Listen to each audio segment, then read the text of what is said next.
ஆக்சுவலாக ரீசெண்டாக ரிலீஸ் இல்லாமல் இருந்தனால இப்போ இதே ஒரு சாக்கா வச்சு உங்க எல்லாம் செஞ்சதில் எனக்கு ஃபஸ்ட்டு சந்தோஷம் அது எனக்கு முதல்ல. அப்புறம் நல்ல ஒரு மாலை. குஷி படத்துக்கு நீங்கள் ப்ரெஸ்லேயே இவ்வளோ ரெஸ்பான்ஸ் கொடுத்தீங்கன்னா தியேட்டர் என்ன ஆக போகுதுன்னு தெரியல. அதுவும் இன்னைக்கு இளைய தளபதியை திருப்பி பார்க்கறதுக்கு எனக்கே ரொம்ப சந்தோஷமா இருக்குது. நம்ம ஏன்னா அது மிஸ்ஸிங் தட் ஸ்பேஸ் இல்லை. ரொம்ப ரொம்ப க்யூட்டாக ரொம்ப அழகான ஒரு பர்ஃபார்மன்ஸ். ஜோதிகா மேடம் அவங்களுமே சூப்பர் ஆக்ட் பண்ணியிருக்காங்க. எல்லாத்தையும் திருப்பி நினச்சி பார்க்கும்போது ஆக்சுவலாக என்னன்னாங்க, ஒரு இந்த படத்தினுடைய கதையை நான் சொல்லும் பொழுது நான் ஒரு 2.5 மணி நேரம் சொல்லுவேன். நான் ரத்ன சார் நான் தான் போனோம் விஜய் சாரை பார்க்கறதுக்கு. அப்போ நம்ம படம் சொல்லும் பொழுதே நம்ம மைண்டில் படத்தை பார்த்துறோம். அதுக்கப்புறம் பார்த்தீங்கன்னா சீனை ஒன்றா ஷூட் பண்ணும்போது நம்ம ஷூட் பண்ணி ஒரு சீனை வந்து நாங்கள் வந்து 1 lakh டைம் பார்ப்போம்.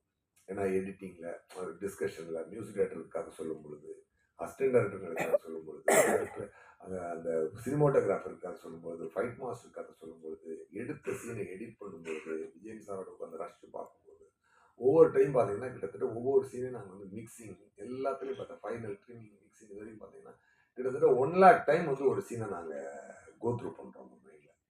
ஸோ அப்போ பார்த்து இருக்கும்பொழுது படம் ரிலீஸ் ஆகுறதுக்குள்ளே வந்து பார்த்தீங்கன்னா அந்த டைரக்டருக்கு இந்த படம் வந்து என்னது நல்லா இருக்கா நல்லா இல்லையா அதுவே மறந்துடும். அந்த அளவுக்கு நாங்கள் நம்மாயிடுவோம். ஏன்னா ஒரு 100 தடவை பார்த்த ஒரு சீனால் நம்மாயிடுவோம். அதனால அதுக்கப்புறம் தேட்டரில் ஆடியன்ஸோடு போய் ஆடியன்ஸ் ரசிக்கிறதும் கைத்தட்டதையும் பார்த்து ஓ பரவாயில்ல நம்ம நினச்சது கரெக்டாக இருக்குது அப்படின்னு தான் பார்க்க முடிஞ்ச வழியிற ஒரு ஆடியன்ஸாக நான் ஒரு மேக்கர் வந்து அந்த படத்தை என்ஜாய் பண்ணவே முடியாது. ஒரு ஆடியன்ஸ் ஏன்னா ஆடியன்ஸ் வந்து ஃப்ரெஷ் மைண்டில் வருவாங்க. அவங்களுக்கு எதுவுமே தெரியாது. ஒரு ஆடியன்ஸாக ஃபஸ்ட்டு என்ஜாய் பண்ணுவாங்க. ஃபர்ஸ்ட் டைம் நான் ஆடியன்ஸாக இந்த சாங்கை பார்த்துங்க இந்த படத்தை ரியலில் நான் என்ஜாய் பண்ணேன். உண்மை சார் அப்போ ஆடியன்ஸ் எவ்வளோ என்ஜாய் பண்ணியிருப்பாங்கல்ல அப்படின்றது எனக்கு இன்னைக்கு ஃபீல் ஆச்சு. ஏன்னா 20 இயர்ஸ் ஆச்சு இல்லையா. ஸோ அவ்வளோ கேப் விட்டு இந்த படத்தை பார்க்கும்பொழுது அவ்வளோ ஒரு பரவசம் ஒன்று உண்டாகுது மனசுக்கு. அப்போ தான் நான் நினச்சேன், இப்போ மைண்டில் இன்னைக்கு நான் ஒரு டேக்காக எடுத்துக்கிறேன்னா கில்லரில் இதுலேருந்து கொஞ்சம் கூட குறையாமல் என்டர்டெயின்மெண்ட் குறையாமல் இதே எனர்ஜியோட இதே இருக்கணும். அதை மிஸ் பண்ணிடவே கூடாதுன்னு ஒரு ரிஃப்ரெஷிங் மொமெண்ட்டாக இருந்துச்சு இன்னைக்கு இந்த ஷோ. மேபி இந்த ரிலீஸே வந்து எனக்கு ஒரு ரீஃப்ரெஷிங் மொமெண்ட்டாக இருக்க போகுது கண்டிப்பாக. அதுவும் இல்லாமல் கட்டிப்புடுறா சாக்கில் இங்கேயே 3 தடவை ஒன்று கேட்குறீங்க. என்ன ஒரு அதில் என்னன்னா ஒரு ஒரு ஒரு கிளாமர் சாங் தான். ஆனால் அதில் ஏன் அவ்வளோ ஒரு ஈர்ப்பு இருக்குன்னு சொல்லி பார்த்தீங்கன்னா நாட் ஓன்லி அந்த சாங்கில் வந்து அந்த மெலடி வந்து ஒரு ஸ்வீட்டான மெலடி. ஒரு ஒரு ஒரு பழைய பாட்டு உண்டு. செந்தமிழ் தேன் மொழியாள் நிலாவென சிரிக்கும் மலர் கொடியாள் நிலாவென சிரிக்கும் மலர் கொடியா அந்த பாட்டு தான் தேவாசாட்ட சொல்லி இது இப்படி மாத்தலாம் சார் சொல்லி செந்தமிழ் தேன் மொழியாள் கட்டி பூடிடா. ஏன் உங்களுக்கு எத்தனையோ ஒரு ஒரு கிளாமர் சாங் வந்திருக்கு. ஆனா ஏன் உங்களுக்கு அது ஈர்க்குது அப்படின்னு சொல்லி பார்த்தீங்கன்னா அது ஒரு அருமையான ஒரு பொய்டிக் சாங். அந்த பொய்டிக்கான ஒரு சாங்ல இருந்து எடுத்த மெலடின்றதுனால அந்த மெலடி வந்து அப்படி உள்ள போகுது ஆடியன்ஸுக்குள்ள அப்படி போகுது. ஒரு வார்ம் ஃபீல் ஒன்று கிரியேட் பண்ணுது. அது வைரமுத்து சாரோட லிரிக் ஆகட்டும், மும்தாஜுடைய இதாகட்டும், அந்த டான்ஸ் மாஸ்டர் தாரா மாஸ்டர் அவங்களோடதாகட்டும், இளைய தளபதி அதில் அப்படி உள்ள புகுந்தவர் அவர் பண்ண ஒரு ஒரு எனர்ஜி ஆகட்டும் எல்லாமே சூப்பர். ரொம்ப ஹாப்பியாக இருக்குது. Not only that song. மொட்டு ஒன்று மலருது லிரிக்கு டியூன் போட்டார் தேவா சார். இந்த லிரிக்கு சார் இந்த வழக்கமாக டியூன் போட போனோடனே தேவா சார் வந்து சார் என்ன பண்ணலாம் நீங்கள் அப்படின்னு சொல்லி கேட்பாரு. இந்த இடம் வந்து நம்ம வந்து ஒரு லிரிக்கை கொடுக்குறேன், நீங்கள் டியூனுக்கு லிரிக் இல்லை சார், இந்த இடம் லிரிக்கை தரோம் நீங்கள் அதுக்கு டியூன் போடணும் சார் அப்படின்னு சொல்லி சொன்னேன். என்ன லிரிக் சார்னா வைரமுத்து சார் ஒரு லிரிக் வச்சிருந்தார். மொட்டு ஒன்று மலர்ந்திடம் மறுக்கும் முட்டும் தென்றல் அதை மெல்ல திறக்கும் இது மலரின் தோல்வியா இல்லை காற்றின் வெற்றியா கல்லுக்குள்ளே சிற்பம் தூங்கி கிடக்கும் சின்ன ஒளி தட்டி தட்டி எழுப்பும் இது கல்லின் தோல்வியா இல்லை ஒளியின் வெற்றியா. சொல்லும் போதே அப்படி ஒரு பொயட்டிக்கான ஒரு ஒரு ஒரு பெண்ணுக்கும் ஆணுக்கும் இருக்கக்கூடிய சண்டை என்பது அந்த ஊடல் என்பது ஊடலுக்கு இதை விட சிறந்த வரிகள் போடவே முடியாது. மேகம் என்பது மழை முடிச்சு காற்று முட்டினால் அவிழ்ந்து கொள்ளும், காதல் என்பது இது மனம் முடிச்சு கண்கள் முட்டினால் சேர்ந்து கொள்ளும். அது மாதிரி ஒரு ஒரு எக்ஸ்ட்ராடினரி லைன்ஸ் இதெல்லாம் வந்து அதுக்கு வந்து நான் இப்போ தேவா சார்ட்ட கேட்டேன். இந்த பழைய பாட்டு இல்லையா, மொட்டு சிட்டுக்குருவி அந்த மாதிரி வேணும் சார் அப்படின்னு சொல்லி கேட்டேன். தேவா சார் ரொம்ப அழகா அந்த டியூனை போட்டு கொடுத்தாரு. அமைந்தது சார், இந்த படத்திற்கு அனைத்தும் அமைந்தது. இந்த படத்துக்கு விஜய் சார் போய் கதை சொல்லும்பொழுது அமைதியா கேட்டதும், அவர் கேட்டு முடிச்சோன்னே அவர் பெரிய ரியாக்டே பண்ணல. ஒருவேளை அவருக்கு பிடிக்கலையோ அப்படின்னு நினைச்சிட்டு ரத்ன சாரை பார்த்தேன். என்ன சார் ஒரு மாதிரி அமைதியா இருக்காரு. விஜய் சார் உங்களுக்கு பிடிக்கலன்னா நான் வேணா வேற கதை சொல்றேன் அப்படின்னு. ஏன் நல்லா இருக்கேன் இதே பண்ணுவோம் அப்படின்னாரு. ஓ இதுக்கு ஏங்க நல்லா இருக்குன்றது இதான் ரியாக்ஷன் ஆகுது, நமக்கெல்லாம் கொஞ்சம் வைப்பு கொடுக்கணும் சார் அப்படின்னு சொல்லி அவ்வளோ அப்படி ஒரு பிரமாதம். ஆமா, அப்படி ஒரு பிரமாதமான ஒரு அனுபவம். ரத்னம் சாருமே வந்து பார்த்தீங்கன்னா மிகப்பெரிய ப்ரொடியூசர். அப்புறம் ஒரு டாபிக் வர்றதுக்கு முன்னாடி நான் இந்த 2 பேரை பற்றி சொல்லி ஆகணும். ஒன்று மறைந்த அமரர் ஒளிப்பதிவாளர் ஜீவா. ஜீவா சார் வந்து நீங்கள் இந்த படத்துக்கு இப்படி ஒரு அருமையான விஷுவல்ஸை கொடுத்துருக்காங்கன்னு சொல்லி சொன்னாங்க. டெஃபினட்டாக அவர் இந்த ஒரு கணத்தை நான் நினைத்து பார்க்கிறேன். அதுக்கப்புறம் அந்த படத்தில் வந்து நல்ல ஒரு வைப்பு கொடுத்த விவேக் சார், அவர் இந்த படத்துக்கு பண்ண ஒரு கான்ட்ரிபியூஷன் அது வந்து மக்களுக்கு அவ்வளோ ஈஸியாக அதை பண்ணி உள்ளுக்குள்ளே நல்லா அவங்கள சீன் கதையாக போகும்போது நடுவில் அவர் மாதிரியான சீன் வந்து கொடுக்குற ரிலீஃப் வந்து அடுத்து அந்த கதையை ஃபாலோ பண்ணுறதுக்கு அது கொடுத்த ஒரு எனர்ஜி என்பது மிகச்சிறந்த ஒரு எனர்ஜி. எல்லாமே அந்த மாதிரி அதே மாதிரி ரத்னம் சார் வந்து ஒரு மிகப்பெரிய ப்ரொடியூசர். இன்னைக்கு வந்து அவர் பார்த்தீங்கன்னா அவர் காசு வந்து அவர் இந்த படத்துக்கு நீங்கள் ஆடியன்ஸாக நீங்கள் எவ்வளோ காசு அவருக்கு கொடுத்தாலும் அது வந்து தான் அது வந்து பத்தாது.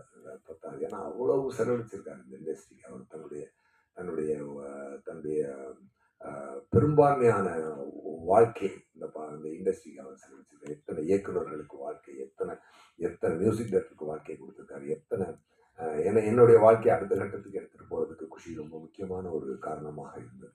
இன்றைக்கி வந்து நான் தெலுங்கில் நடிக்கிறேன் இதெல்லாம் சொல்லியிருந்தாலும் இன்றைக்கி நான் போகும்போது நான் தெலுங்கில் எனக்கு ஒரு ரெப்புடேஷன் இருக்கிறதுக்கு ஒரு முக்கியமான காரணமாக இருந்தது அந்த குஷி தெலுங்கில் எடுத்தது ஒன்று. கண்டிப்பாக அதுக்கு வந்து நான் ரத்னம் சாருக்கு என்றைக்குமே நான் நன்றி சொல்லுவேன். ஒரு ஒரு சிறந்த ஒரு கேட்டை ஓப்பன் பண்ணி கொடுத்து என்னுடைய கலை தீனிக்கு வந்து ஒரு அடுத்த கட்டத்திற்கு கொண்டு செல்லக்கூடிய ஒரு படமாக அந்த குஷி அமைந்தது. அதுக்கப்புறம் வந்து நான் என்றைக்குமே வந்து டைரக்டராக இண்டஸ்ட்ரிக்கு வரவே இல்லை. நான் வந்து நடிகனானு வந்ததுனால அவங்களுக்கே தெரியும். பட் அதனால தான் அதுக்கப்புறம் நான் டைரக்ஷன் நிப்பாட்டிட்டு ஆக்டிங்கில் நியூவான் வேறு எப்படி போயிட்டது. பட் இப்போ நான் திரும்பி பார்க்கும் பொழுது இதில் இவ்வளவே அதான் சொன்னேன் ஆடியன்ஸாக நான் இன்னைக்கு ஆடியன்ஸாக இந்த சின்ன ட்ரெய்லரையும் இந்த 2 சாங்கையுமே ரசித்தேன். அப்போ கண்டிப்பாக படம் எவ்வளோ ஒரு எனர்ஜியோட வந்து இது ஒன்றே என்னென்னா சார் பிளெஸ்ஸிங் தான் சார். ஒரு நல்ல அமைந்த பிளெஸ்ஸிங்.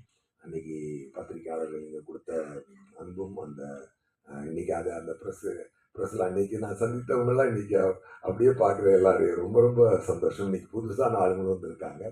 ஸோ குஷி மிகப்பெரிய கொண்டாட்டமாக இருக்க போது தியேட்டரில். அது இல்லாமல் இன்னைக்கு ஆண்ட்ரூ சாரியா கூட வந்தார், என்னை பார்க்க ஆஃபீஸ்க்கு வந்தார்.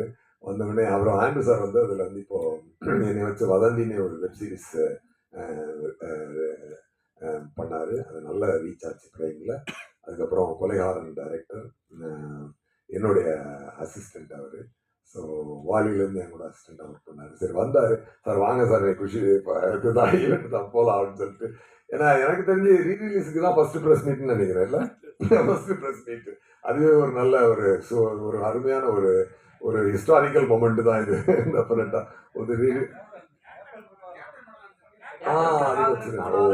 சூப்பர் சூப்பர் சூப்பர் சூப்பர் அதுவும் சூப்பர் படம் தான். அதனால சந்தோஷம். சக்தி சார் வந்து சக்தி ஃபிலிம் ஃபேக்ட்ரி அதில் ரிலீஸ் பண்ணுறாரு. அவருடைய இதில் உங்களுக்கு வாழ்த்துக்கள் சார். டெஃபினட்டாக அது வந்து என்னென்னா அவர் வந்து ஜஸ்ட் அவருக்கு வந்து ஒரு டிஸ்ட்ரிபியூட்டராக மட்டும் தொடலை. அவர் ஒரு ஃபேன் பாயா, ஒரு லவர் பாயா அவர் வந்து இந்த படத்தை குஷி அவர் வந்து எங்களோட மனசுலேருந்து சந்தோஷமாக அவர் எடுத்துக்கொண்டு வந்திருக்காரு. அதை I can feel it sir. அது உங்களுடைய எனர்ஜி என்னால் ஃபீல் பண்ண முடியுது. ரொம்ப ரொம்ப சந்தோஷம். அப்புறம் நம்ம குஷி படத்துடைய ஃபைனான்சியர் ரமேஷ் சாருடைய ஃப்ரெண்டு நம்ம முருகன் சார், அவரும் இங்கே வந்திருக்காரு. அவரும் தயாரிப்பாளர். ஸோ இண்டஸ்ட்ரியில் எவ்வளோ வளர்ச்சிகள், எத்தனையோ பேருக்கு ஒரு பாதையாக இருந்த குஷி. நமக்குமே இன்னைக்கு இது ஒரு ரீஃப்ரெஷிங்காக பார்க்கும்போது இனிமே இந்த மாதிரி நல்ல மக்களுக்கு வந்து அந்த சாங்ஸ், அந்த எனர்ஜியான சாங்ஸ், அதெல்லாம் மேகம் இருக்குது எல்லாமே ஸோ மக்கள் பயங்கரமாக என்ஜாய் பண்ண போகிறாங்க. டெஃபினட்டாக எவர் கிரீன் மூவி குஷி. அது இறைவன் கொடுத்த ஒரு வரம், இறைவன் கொடுத்த ஒரு அமைப்பு. நல்ல நல்ல விஷயங்களாக சேர்ந்து அமைந்தது. அப்படி ஒரு அமைப்பு வந்து ரொம்ப ரேராக தான் அமையும். அது ரொம்ப சந்தோஷமா இருக்கு. Thank you so much. எதுவுமே மனசுக்கு உள்ள ஹிட் ஆகாம, உள்ள எனர்ஜி ஏத்தாம ஒரு விஷயத்த நாங்க பண்றதே கிடையாது. ஸோ நீங்க அதான் சொல்றேனே, அந்த கிரியேட்டிங் ஏரியால தான் நாங்க என்ஜாய் பண்றது. அது மொத்தமா ப்ராடக்ட்டா வந்து நிக்கும் பொழுது, ஒரு நாள் என்ஜாய் பண்ணுவோம். ஒரு நாள்ல நம்ம முகத்தையே கண்ணாடியில பார்க்கும்போது ஒரு தடவ, சூர்யா நீ ரொம்ப அழகா இருக்கடா அப்படின்னு தோணும். ஒரு நாள் என்ன இவ்வளவு கேவலமா இருக்கும் அப்படின்னு தோணும். அந்த மாதிரி அது வந்து உணர்வுகள் மாறிக்கிட்டே இருக்கும். அதனால உண்மையை சொல்லணும் அப்படின்னு சொன்னா, உண்மையா நான் உண்மையாவே சொல்றேன். நான் இன்னைக்கு ஆடியன்ஸா தான் குஷி என்ஜாய் பண்ணி இங்க உட்காந்து பார்த்தேன். நான் இந்த சாங் பார்க்கும்போது. ஏன்னா நானும் டிவியில பார்த்துருந்தேன். அந்த டிவியில வந்துருச்சு, யூடியூப்ல பார்க்குறோம்.